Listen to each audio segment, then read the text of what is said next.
صورت جناب رسول اللہ صلی اللہ تعالی علیہ وسلم کی ہستی کو پیدا فرمایا اور سارے عالم کے انسانوں کے لیے نبی کا اعلان فرمایا کہ قل یا ایھا الناس انی رسول اللہ الیکم جمیعا، اب میں تم ساری دنیا کا رسول بن کے آیا ہوں۔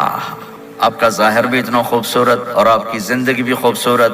میں آپ کو اللہ کے نبی کا حلیہ بتاتا ہوں۔ آپ تشریف لے جا رہے ہیں مکہ چھوڑ کے مدینہ، راستے میں بھوک لگی، رابغ ایک خیمہ دیکھا، وہاں ایک بوڑھی عورت بیٹھی۔ آپ نے ان سے کہا ماں جی کچھ کھانے کو ملے گا، پیسے دیں گے؟ اس نے کہا بیٹا بارش نہیں ہوئی، کچھ بھی نہیں ہے، قحط ہے، کھانے کو بھی نہیں ہے، پینے کو بھی نہیں ہے۔ تو ایک بکری کھڑی تھی، بالکل کمزور، اس کے جسم پر صرف کھال تھی۔ آپ نے کہا اس بکری کا دودھ نکال لوں؟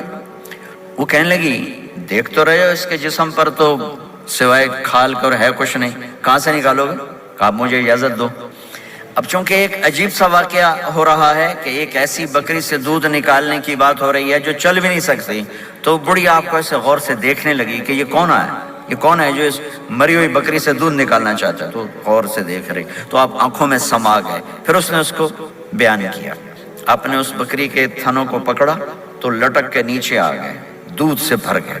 تو اپنے بڑے برتن میں دودھ نکالا، اپنے تینوں ساتھیوں کو پلایا، خود بھی پیا، پھر دوبارہ دودھ نکال کے برتن پورا بھر کے اس بڑھیا کو دے دیا اور آپ چلے گئے۔ شام کو اس کا خامد آیا ابو معبد، انہیں کہا ام معبد یہ دودھ کہاں سے؟ کہا اس بکری کی۔ کہا پاگل ہے، یہ تو چل نہیں سکتی ہے، اس کا دودھ کہاں سے آ گیا؟ کہا ایک نوجوان آیا تھا، اس کے ہاتھوں میں کوئی تاثیر تھی، جادو تھا، جس سے یہ دودھ نکلا ہے۔ وہ کہنے لگا انہیں عتیلی، بتاؤ وہ کیسا تھا؟ شاید آپ نے کبھی سنا نہ ہو اپنے نبی کا حلیہ، میں بتانا چاہتا ہوں ہمارے نبی کیسے تھے۔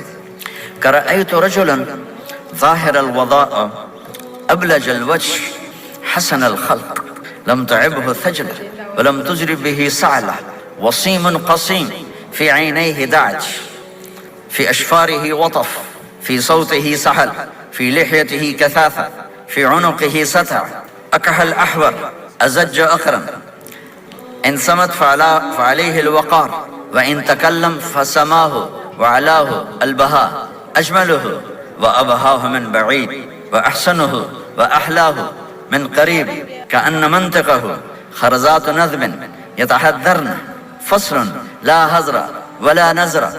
سبحان اللہ۔